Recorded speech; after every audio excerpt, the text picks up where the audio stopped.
Hey guys, what I have is a SCOBY, which is the symbiotic colony or culture of bacteria and yeast that you use to make kombucha, a fermented tea that's really healthy for you and really wonderful.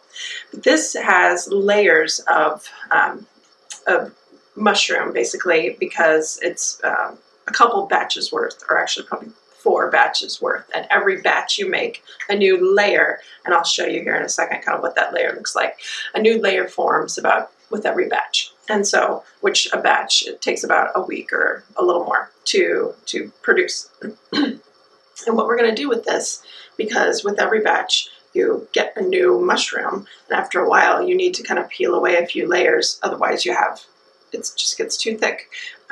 And so rather than throwing them away, there's several different uses, and what we're going to use a couple little pieces or one layer for is to make a facial mask, and that's just going to leave your face feeling absolutely radiant and looking wonderful and cleansed and so on. So I'll show you kind of how to peel apart and then get you going on about a 15-minute facial that you can do using a Kombucha SCOBY.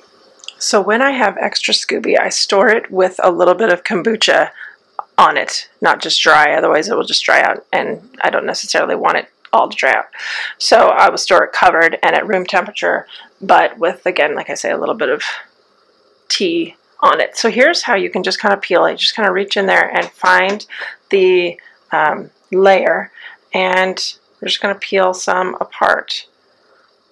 So I'm just going to keep working at it until I get about 3 chunks or pieces that are large enough to cover my face.